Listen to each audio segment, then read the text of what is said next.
Olá, meus amores, bem-vindo à coluna social Georgia Andrade. E essa semana vamos estar com o empresário da apicultura, Lucas Joyer. Vem comigo.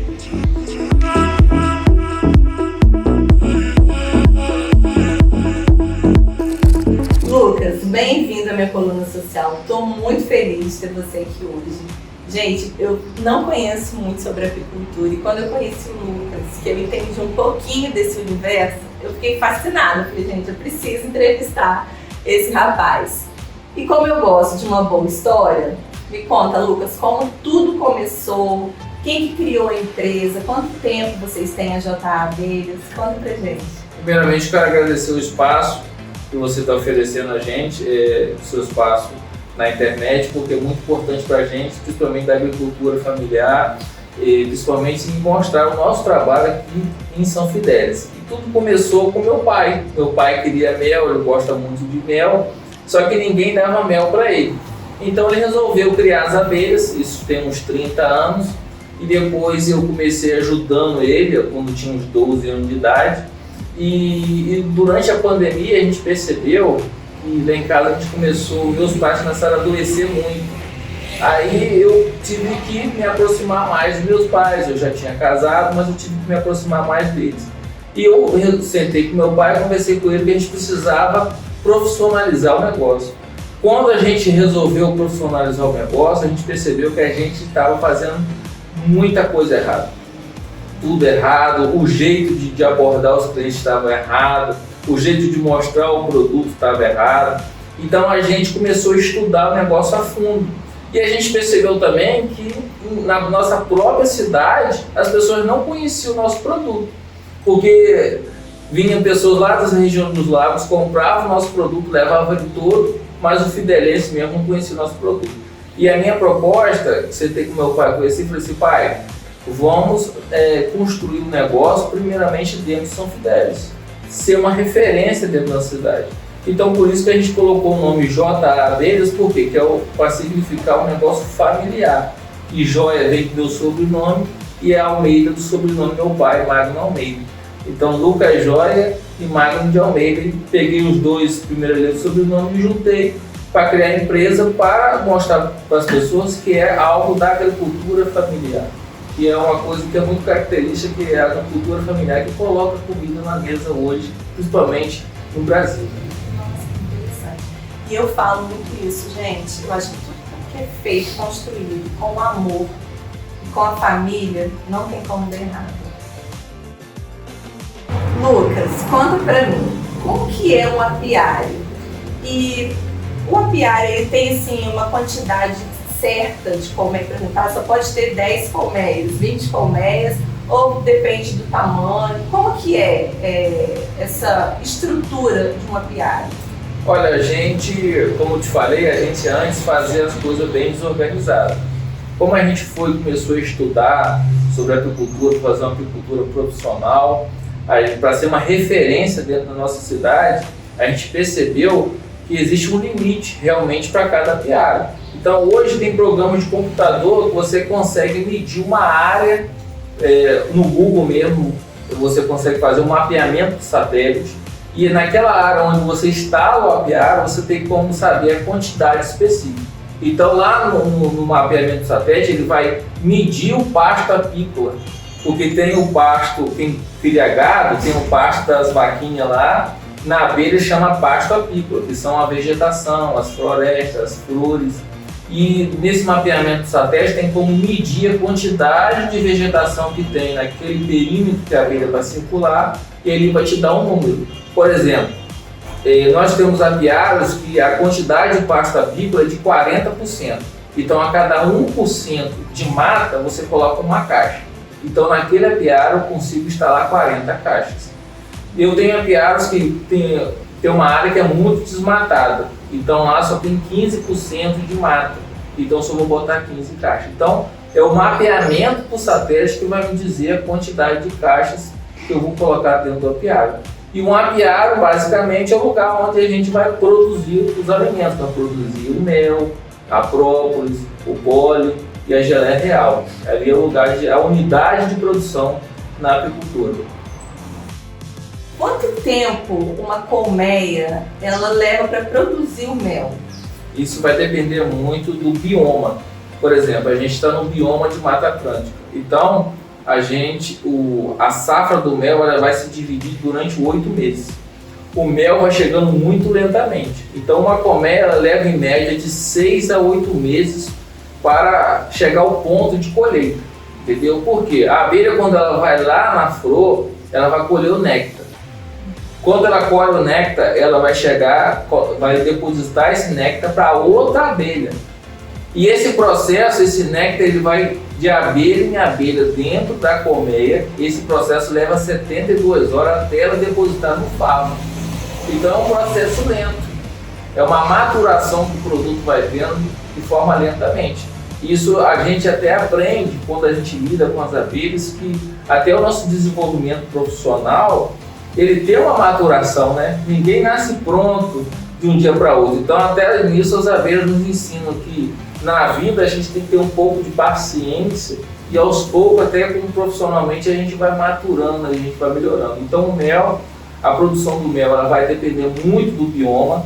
Existem biomas, por exemplo, do Cerrado, tem um bioma da Mata Atlântica, tem um bioma amazônico, e cada bioma ele vai ter um período diferente. Então na nossa Mata Atlântica, ele leva em média de 6 a 8 meses. Por exemplo, a gente vai colher o nosso mel, que a gente começou a safra agora, na entrada da primavera, dependendo da chuva, ou em janeiro, ou no final de janeiro, ou no final de fevereiro. Não sei se você lembra daquela chuva que teve em janeiro, nesse ano, aquilo prejudicou muito a safra do mel.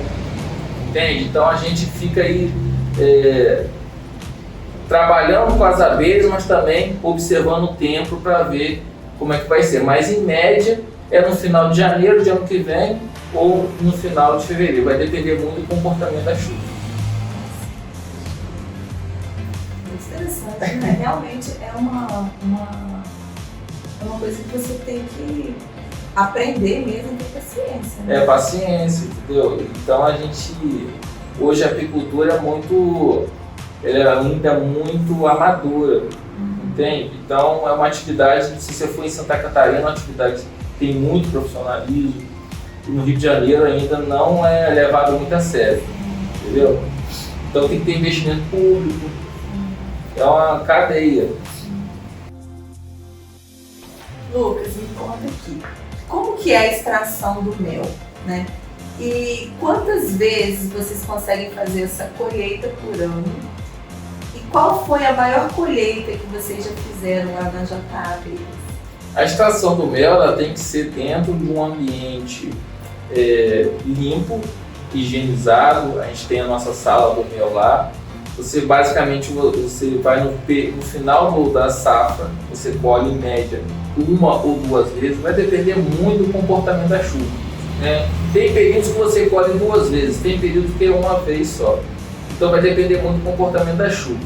Mas basicamente o que a gente faz lá em casa é 1 vez só por ano. E você faz a extração desse produto dentro de uma sala do mel. Os equipamentos têm que ser tudo em aço inoxidável.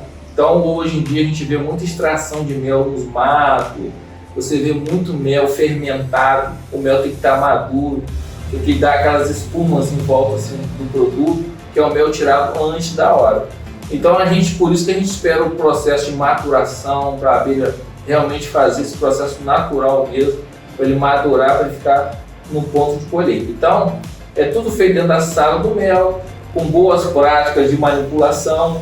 Entende? Então a gente faz higienizar, você tem que higienizar tudo, os materiais, para que a gente possa fazer uma extração e garantir um produto de qualidade para as pessoas. Porque quando você vai no restaurante, o que você quer é que a sua comida, a sua carne ou qualquer tipo de refeição que você for fazer é que tenha higiene no preparo, né? E no mel é a mesma coisa. É a mesma coisa que você vai no restaurante para comer uma comida, você quer que aquilo seja muito bem preparado, com higiene, e no mel também é basicamente isso. Então a gente também viu essa necessidade de mostrar para os clientes, essa necessidade de mostrar o que está fazendo na extração, porque hoje existe muita desconfiança para comprar o mel.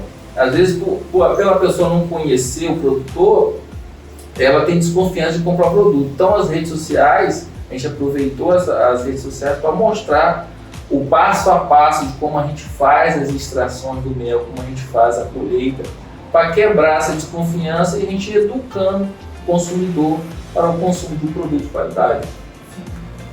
E hoje, qual foi a maior colheita de mel que você já fez? A maior colheita a gente já chegou a colher. Ano passado a gente teve uma quebra de safra por conta da chuva, mas a gente já chegou a colher até 1.000 quilos de mel, 1 tonelada de mel. 1.000 quilos de mel. É muito mel. Vocês hoje têm quantas colmeias? A gente hoje tem uma média aí de 30, 40 colmeias, mas esse número ele varia muito. A gente teve uma geada, se você percebeu, o frio está custando ir embora. Sim. E a gente teve um período de seca muito grande na nossa cidade. O que acontece? Isso provoca muito desequilíbrio até com as abelhas. Então a gente perdeu algumas abelhas, a gente está recompondo alguns enxames. E a gente também vai fazer um trabalho de melhoramento genético nas nossas abelhas, porque até na produção de leite, se você for na grande produção de leite, eles fazem seleção genética com os melhores animais, na apicultura também. E isso é um processo que a gente está fazendo agora, a gente começou esse ano, entende? Porque eu te falei que a gente recomeçou o negócio do zero. Então isso tem uns 2 anos que a gente está reformulando isso e nesse ano que a gente produziu as nossas primeiras rainhas selecionadas, né? Para ter uma genética boa para aumentar a nossa produção. Então, basicamente é isso. A gente colhe o mel em média uma vez por ano. A nossa maior colheita deve ter sido uns 1.000 quilos, 1 tonelada mais ou menos. E a gente faz todo esse trabalho de extração do mel lá mesmo na nossa propriedade. Nossa, muito interessante. Lucas, tô adorando o nosso bate-papo. Tô com vontade de ficar aqui assim, a tarde inteira conversando com você, porque é muito lindo esse universo das abelhas. Eu conheço pouco, como eu disse, né? Eu leio algumas coisas sobre abelhas, já vi algumas coisas, vi muitas coisas no Instagram. E elas são seres iluminados, né? A abelha é uma natureza, realmente Deus. Quando Deus fez a abelha, ele falou assim, deixa eu fazer um serzinho pequenininho, mas que consegue fazer uma coisa grandiosa. Ele fez a abelha. É muito fofo. Então a gente está falando muito sobre mel, sobre abelha. Vamos falar com o pessoal agora, qual que é a importância do mel na nossa saúde? O mel é importantíssimo na nossa saúde porque ele tem um alto valor como um antibiótico, né? Mas não é que ele é um remédio, ele é um alimento funcional. Na cabeça do consumidor brasileiro, você tem o mel para aquele melzinho da vovó na época do frio, né? Por isso que o nosso consumo de mel aqui no Brasil ele é pouco. Na Europa, se você pesquisar, der uma olhadinha nos Estados Unidos, o consumo, o hábito de consumir mel, ele é diário. Não é para que você se empanturrar de mel, mas é um consumo moderado, mas que vira um hábito de consumo. Você substituindo o mel do açúcar cristal, o mel de um alimento que pode provocar prejudicar a sua saúde. Então, você substituindo o mel, vai aumentar muito aí a sua imunidade. A gente foi muito procurado durante a pandemia para ter o mel para aumentar a imunidade por conta aí dessa pandemia. Então ele é muito rico em vitaminas, sais minerais, ele é muito bom para cicatrizar feridas, né? E ele é muito usado também para questões de beleza, cosmético. Então o mel tem várias funções, mas basicamente ele é muito rico em sais minerais, ele é antioxidante, então ele tem propriedades medicinais maravilhosas. Eu li um estudo da professora Esté Bastos e ela tem um mel de aroeira. Eu não tenho esse mel não, mas eu li um estudo que o mel extrafloral da aroeira ele é usado para combater a H. pylori, que acontece no sistema gastrointestinal. Sim. É uma bactéria, e você utilizando esse mel regularmente, você não precisa tomar um remédio para H. pylori, mas você usando o mel, isso Isso segundo a pesquisa da doutora Anisté Bastos, entende? Então já tem pesquisas fundamentando tanto o mel como a própolis, entende? Como produtos essenciais para o consumo humano. Basicamente é isso. Eu particularmente, eu sou super consumidora de mel. O pessoal até que me segue nas redes sociais, eu sempre posto no café da manhã. E eu sempre tô comendo uma frutinha com mel, ou então à noite também, eu gosto sempre de tomar um chazinho. Isso. Foi o que você falou, né? Substituir o açúcar pelo mel. Então, às vezes eu faço meu chá, quando eu não tomo ele puro, eu coloco o melzinho pra dar uma adocicada. E realmente, gente, mel é vida. Mel é tudo isso que ele falou e realmente faz muito bem pra saúde. Se você ainda não consome o mel, própolis também é muito bom para a saúde, tem que consumir porque são produtos assim de altíssimo valor agregado para a nossa saúde. Exatamente, altíssimo valor que agrega a nossa saúde. Então consumam o mel aí porque é bom demais. Lucas, vou te perguntar uma curiosidade. Eu olhei o seu Instagram, inclusive vou deixar o Instagram aqui, tá, gente, da JA Abelhas, para vocês seguirem e ver tanta postagem legal que o Lucas faz lá, falando tudo sobre o universo da abelha. E eu vi uma postagem que vocês fizeram sobre a biologia da abelha. Conta pra gente, eu achei muito interessante e eu acho que o pessoal vai gostar muito de entender o mundo desses serizinhos tão especiais que são as abelhas. Essa pergunta, ela cabe muito pro tempo que nós estamos vivendo hoje, né? Porque dentro de uma colmeia de abelha, e você vai entender o que eu falei, porque é a pergunta acho que é a mais importante de hoje. A gente vive hoje num clima muito tenso no Brasil. E se a gente parar para observar a vida das abelhas, elas vivem em harmonia. E elas têm um objetivo em comum, que é produzir o própolis, que é produzir o mel e defender a colmeia. Então todas as abelhas, como eu coloquei lá, a biologia das abelhas, elas têm uma função. A abelha, ela quando nasce, a primeira abelha quando ela nasce, ela é faxineira, ela tem a função de limpar os favos para a rainha fazer as posturas dela. Então ela já nasce trabalhando. A ordem do dia é trabalho. Ela não tem preguiça. Ela nasceu, ela já está trabalhando, ela já está preocupada em limpar toda a colmeia e deixar a colmeia bem limpinha para receber as crias, para a rainha ir lá fazer a postura. Depois ela passa a ser nutriz, ou seja, ela tem a função de alimentar essas crias e alimentar a rainha com geleia real. Depois, essa mesma abelha, ela vai trocando de funções, a partir do momento que ela vai passando os dias, também vai trocando de função. Ela se torna engenheira, ela vai ser responsável pela construção dos favos e pela maturação do mel. Então lembra quando eu te falei na entrevista que o néctar ele vem lá da campeira, vai entender, por isso que eu falei que é a pergunta mais importante, o néctar vai vir lá do campo, vai passar pela engenheira, e essas engenheiras vão passar de engenheira em engenheira para ir desidratando o mel. Porque quando o mel ou o néctar vem lá do campo, ele vem com 95% de água. Então ele precisa ser desidratado até chegar a 18% de água. Então são essas engenheiras que vão desidratando esse produto até a colocação no favo. Depois que ela deixa de ser engenheira, ela se torna protetora da casa. É aí que o ferrão dela vai ser mais estimulado, que vai acumular mais bolsa de veneno para ela ferroar. Caso haja algum predador, ela defenda a casa. Aí depois ela vai ser, por último, campeira. Ou seja, ela vai ser responsável, depois que ela passou por todas as especializações dentro da colmeia, ela vai ser responsável pela coleta do própolis, da água e do néctar. Então, e tem a rainha tem a função de dar unidade com o feromônio. A rainha ela espalha um feromônio entre as abelhas, então são todas filhas dela. Ela espalha um feromônio para garantir unidade, porque quando ela sai do campo, através desse cheiro, através da memória geográfica dela, ela não se perde, ela vai direitinho na casa dela, por causa disso. E se entrar uma rainha diferente, elas sabem que existe uma diferente ali dentro por causa do feromônio, garantindo essa unidade.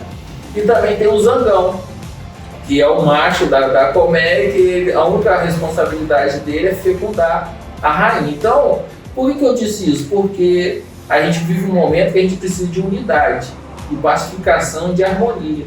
E dentro do trabalho das abelhas existe isso, um forte senso de comunidade. Eu acho que isso a gente está perdendo muitas vezes como seres humanos, né? esse senso de comunidade. E se a gente observar a natureza e as abelhas, isso tem de sobra. Elas dão a vida pela colmeia. Lucas, uma curiosidade minha. A gente falou sobre mel, própolis e a geleia real. Ela também é consumível? Ela tem um gostinho doce? Como que é? Eu não conheço e conta pra gente um pouquinho dessa... A geleia, os produtos que a gente conversou são produtos que vêm da parte externa da natureza. Por quê? A abelha vai buscar. A geleia real, como eu te falei da biologia das abelhas, é um produto que ele é desenvolvido a partir do momento que a abelha tem 3 dias de nascida. No primeiro dia, lembra que eu te falei que ela é uma faxineira? Aí ela passa 3 dias nessa função. Depois ela se torna nutriz.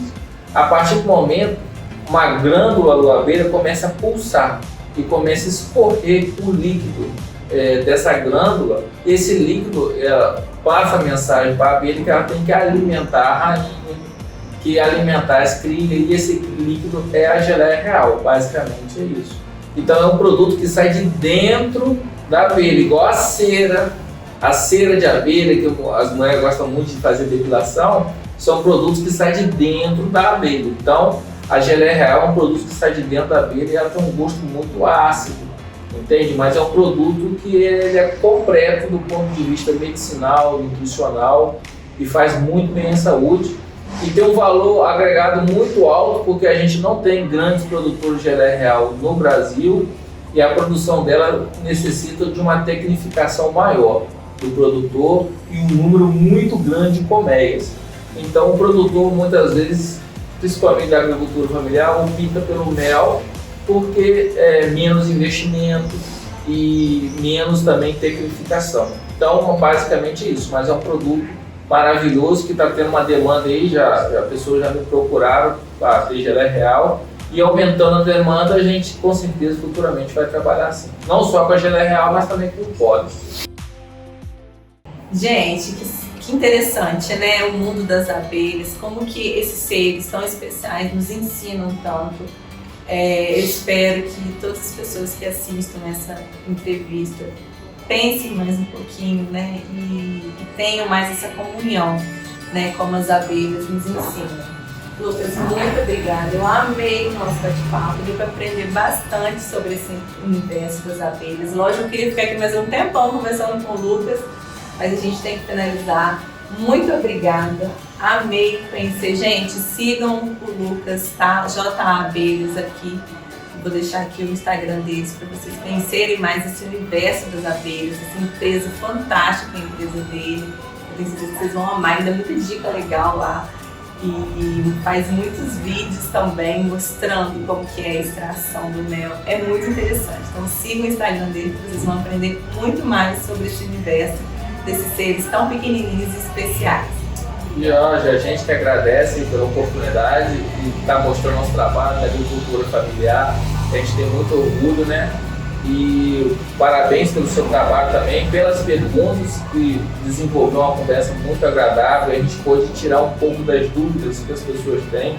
A gente agradece muito pelo espaço e parabenizar pelo trabalho que você está fomentando aí, principalmente das pessoas que têm pequenos negócios, que você está podendo mostrar para a gente chegar em públicos que a gente às vezes não tem capacidade de chegar, e através do seu trabalho você faz a gente crescer. Isso é muito bom. Vou deixar um mel como presente, com um carinho aí da nossa empresa e para você, da nossa família, e espero que você goste muito aí, e agradeço muito aí pela oportunidade que você nos deu. Obrigada, eu que agradeço o melzinho agora nos cafés da manhã, vão ficar bem melhores. Obrigada, Lucas.